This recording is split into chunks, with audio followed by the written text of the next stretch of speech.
എൻ്റെ എല്ലാ പ്രിയപ്പെട്ട കൂട്ടുകാർക്കും നമ്മളുടെ പുതിയൊരു വീഡിയോയിലേക്ക് സ്വാഗതം. എന്തൊക്കെയുണ്ട് എല്ലാവരുടെയും വിശേഷങ്ങൾ? എല്ലാവരും സുഖമായിട്ടൊക്കെ ഇരിക്കുന്നു വിശ്വസിക്കുന്നു. അതുപോലെ തന്നെ ഞങ്ങളിവിടെ സുഖമായിട്ടിരിക്കുന്നേ. അപ്പോൾ ഇന്ന് നമ്മൾ വെണ്ടയ്ക്ക കൊണ്ട് അടിപൊളി ഒരു കറിയാണ് ഉണ്ടാക്കുന്നത്. കാണുമ്പോൾ തന്നെ അറിയാമല്ലോ, നല്ല അടിപൊളി കറിയാണ്. അപ്പോൾ ഇതെങ്ങനെയാണ് ഉണ്ടാക്കുന്നതെന്ന് കണ്ടിട്ട് വരാം. അതിനായിട്ട് ഞാനൊരു 250 ഗ്രാമോളം വെണ്ടയ്ക്കയാണ് ഇവിടെ എടുത്തിരിക്കുന്നത്. കഴുകിയതിന് ശേഷം ഒരു തുണിയോ ടിഷ്യൂ പേപ്പറോ കൊണ്ട് നമ്മളൊന്ന് തുടച്ചെടുക്കണം. അതിനുശേഷം ഇതേ രീതിയിൽ അരിഞ്ഞെടുത്തിട്ടുണ്ട്. ഒരു 1.5 സവോള ഞാൻ അരിഞ്ഞെടുത്തിട്ടുണ്ട്. അതുപോലെ തന്നെ ആവശ്യത്തിനുള്ള പച്ചമുളക് എടുത്തിട്ടുണ്ട്. ഇനി നമുക്കൊരു പാൻ അടുപ്പത്ത് വെച്ച് കൊടുത്തിട്ട് അതിലേക്ക് കുറച്ച് വെളിച്ചെണ്ണ ഒഴിച്ചു കൊടുക്കാം. നമുക്ക് ഈ വെണ്ടയ്ക്ക ഒന്ന് ഫ്രൈ ചെയ്തെടുക്കാൻ വേണ്ടിയിട്ടാണ് ഈ വെളിച്ചെണ്ണ ഒഴിച്ചു കൊടുക്കുന്നത്. അപ്പം ഇത് ഞാനൊരു 3 തവണയായിട്ടാണ് ഫ്രൈ ചെയ്തെടുക്കാൻ പോകുന്നത്. കുറച്ച് എണ്ണ ഒഴിച്ചിട്ടാണ്, അല്ലെങ്കിൽ ഒത്തിരി എണ്ണ ഒഴിച്ച് കഴിഞ്ഞാൽ അത് ബാലൻസ് വരുമല്ലോ എന്ന് വിചാരിച്ചിട്ട് കുറച്ച് എണ്ണ ഒഴിച്ചിട്ട് ഒരു 3 തവണ നമുക്ക് ഇതേപോലെ ഇതിട്ട് കൊടുത്ത് നമുക്ക് ഒന്ന് ഫ്രൈ ചെയ്തെടുക്കാം. ഇതിപ്പോൾ വെള്ളം തുടച്ചുകൊണ്ടാണ് ഇത്, അല്ലെങ്കിൽ നമ്മുടെ ദേഹത്തെല്ലാം പൊട്ടിത്തെറിച്ച് വീഴത്തില്ലേ, അതുകൊണ്ടാണ് ഞാൻ പറഞ്ഞത് ടിഷ്യൂ പേപ്പറോ തുണി കൊണ്ടോ ഇതൊന്നും തുടച്ചെടുക്കണമെന്ന്. അല്ലെങ്കിൽ അല്ല തന്നെ നമ്മുടെ വെണ്ടയ്ക്ക അല്ലെങ്കിൽ പെട്ടെന്ന് അവിഞ്ഞും പോകും. അതുകൊണ്ട് ഇങ്ങനെ ചെയ്യുന്നതാണ് നല്ലത്. അപ്പം ഇതേ രീതിയിൽ ഞാൻ നിരത്തിയിട്ട് കൊടുത്തിട്ട് ഒന്ന് ഫ്രൈ ചെയ്തെടുത്തിട്ടുണ്ട്. ഇപ്പം ഇങ്ങനെയാണ് ഞാൻ ഒന്ന് ഫ്രൈ ചെയ്തെടുക്കുന്നത്. ഒത്തിരി അങ്ങ് ഫ്രൈ ആയി പോവുകയും ചെയ്ത് എന്നാൽ ഒരു മയവും കിട്ടണം. അങ്ങനെ അതേ രീതിയിൽ വേണം നമുക്കിതൊന്ന് ഫ്രൈ ചെയ്തെടുക്കാൻ. കളറും മാറരുത്, ആ രീതിയിലൊന്ന് ഫ്രൈ ചെയ്തെടുക്കാം. അപ്പം ഞാനിത് 3 പ്രാവശ്യമായിട്ടൊന്ന് ഫ്രൈ ചെയ്തെടുത്തുകൊണ്ട് വരാവേ.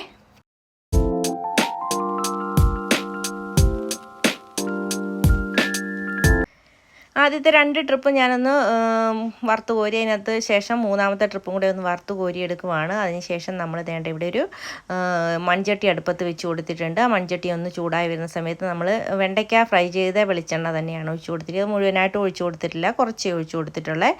ഇനി ഇത് ചൂടായി വരുന്ന സമയത്ത് നമുക്കിതിലേക്ക് ഒരു ടീസ്പൂണോളം കടുക് ഇട്ട് കൊടുക്കാം.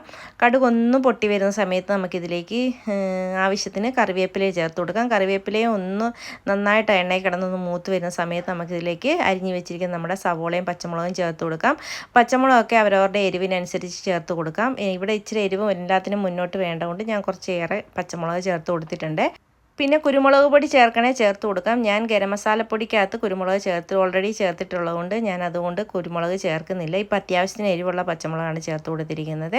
ഇതിലേക്ക് ഞാൻ ആവശ്യത്തിനുള്ള ഉപ്പും കൂടെ ഇട്ട് കൊടുത്തിട്ട് നന്നായിട്ടൊന്ന് വഴറ്റിയെടുക്കാൻ പോവാണ്. വഴന്ന് വരുന്ന സമയത്ത് നമുക്കിതിലേക്ക് ഇനി ചേർത്ത് കൊടുക്കേണ്ട തക്കാളിയാണ്.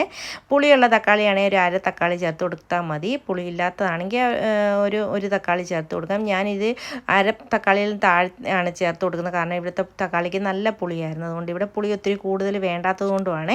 അപ്പം ഞാൻ ഇതിട്ട് കൊടുത്തിട്ട് നന്നായിട്ട് ഇതൊന്ന് വഴറ്റിയെടുക്കുവാണ്. ഇതേ രീതിയിലൊന്ന് വഴന്ന് വരുന്ന സമയത്ത് നമുക്കിതിലേക്ക് പൊടികളൊക്കെ ചേർത്ത് കൊടുക്കാം. ഒരു 1/2 ടീസ്പൂൺ മഞ്ഞൾപ്പൊടി ചേർത്ത് കൊടുത്തിട്ടുണ്ട്. 2 ടേബിൾ സ്പൂൺ മല്ലിപ്പൊടി ചേർത്ത് കൊടുക്കുന്നുണ്ട്. പിന്നെ ഒരു 3/4 ടീസ്പൂണോളം ഗരം മസാലപ്പൊടിയാണ് ചേർത്ത് കൊടുക്കുന്നത്. അത് നമ്മൾ വീട്ടിൽ പൊടിച്ച ഗരം മസാലപ്പൊടിയാണ് ചേർത്ത് കൊടുത്തിരിക്കുന്നത്.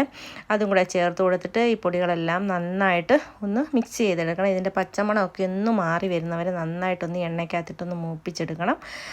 മൂത്ത് വരുന്ന സമയത്ത് നമുക്കിതിലേക്ക് ഒരു 1/4 കപ്പോളം വെള്ളം ചേർത്ത് കൊടുക്കണം. കാരണം എന്താണെന്ന് വെച്ചാൽ നമ്മുടെ ഈ മസാലയൊക്കെ എല്ലാം ഒന്ന് നന്നായിട്ടൊന്ന് മിക്സായി ഒന്ന് വെന്ത് വരാൻ വേണ്ടിയിട്ടാണ്, ഒന്ന് കുഴമ്പ് പോലെ ആയി വരാൻ വേണ്ടിയിട്ടാണ് ഞാൻ ഇതേ രീതിയിലൊന്ന് ചെയ്യുന്നത്. മസാലയെല്ലാം നന്നായിട്ടൊന്ന് മിക്സായി ഇതേ രീതിയിലൊന്ന് ആയി വരുന്ന സമയത്ത് നമ്മുടെ വെണ്ടയ്ക്ക ചേർത്ത് കൊടുക്കാം. നമ്മുടെ ഈ അരപ്പ് നന്നായിട്ട് കുറുകി വരണം, ആ സമയത്ത് വേണം ചേർത്ത് കൊടുക്കാനായിട്ട്. അപ്പോൾ നമ്മൾ വറുത്ത് വെച്ചിരിക്കുന്ന നമ്മുടെ വെണ്ടയ്ക്ക ചേർത്ത് കൊടുക്കുന്നുണ്ട്. വെണ്ടയ്ക്ക ചേർത്ത് നന്നായിട്ടൊന്ന് മിക്സ് ചെയ്യണം.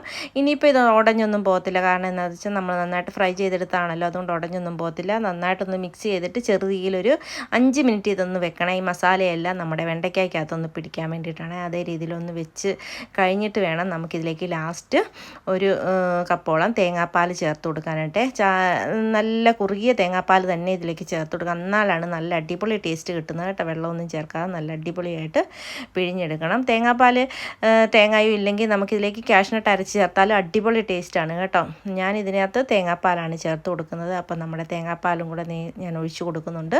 ഒഴിച്ച് കൊടുത്തിട്ട് നമ്മൾ ഈ സമയത്ത് മിക്സ് ചെയ്തിട്ട് ഇതിൻ്റെ ഉപ്പും പുളിയും എന്തെങ്കിലുമൊക്കെ ചേർക്കാനുണ്ടെങ്കിൽ ഈ സമയത്ത് ചേർത്ത് കൊടുക്കാം. ഞാൻ നോക്കിയപ്പോൾ എല്ലാം കറക്റ്റായി വന്നിട്ടുണ്ട്. ഇത് കഴിഞ്ഞിട്ട് നമുക്കൊന്ന് മൂടി വെച്ച് നമ്മുടെ കറിയൊന്ന് തിളപ്പിച്ചെടുക്കണം. അപ്പോൾ അതിനായിട്ട് ഞാൻ നമ്മുടെ കറിയൊന്ന് മൂടി വെച്ച് കൊടുക്കുവാണേ. ഈ തേങ്ങാപ്പാലൊന്നും പിരിഞ്ഞൊന്നും പോകത്തില്ല കേട്ടോ. അടിപൊളിയായിട്ട് തന്നെ നമുക്ക് ഈ കറി കിട്ടും. ഇപ്പോൾ തേണ്ട ഇതേ രീതിയിൽ നമ്മുടെ കറി റെഡിയായി വന്നിട്ടുണ്ട്. നല്ല സൂപ്പർ ടേസ്റ്റുള്ള കറിയാണ്. നല്ല മണമൊക്കെയാണ് വരുന്നത്. ചപ്പാത്തിക്കും ചോറിനും പൊറോട്ടയ്ക്കൊക്കെ കഴിക്കാൻ അടിപൊളി കറിയാണേ. അപ്പോൾ വീഡിയോ കണ്ടുകൊണ്ടിരിക്കുന്ന സമയത്ത് നിങ്ങൾക്ക് എൻ്റെ ചാനൽ ഇഷ്ടപ്പെടുകയാണെങ്കിൽ ഒന്ന് സബ്സ്ക്രൈബ് ചെയ്യാനും ലൈക്ക് ചെയ്യാനും ഷെയർ ചെയ്യാനും കമൻറ്റ് ചെയ്യാനും മറന്നു പോരുത് കേട്ടോ.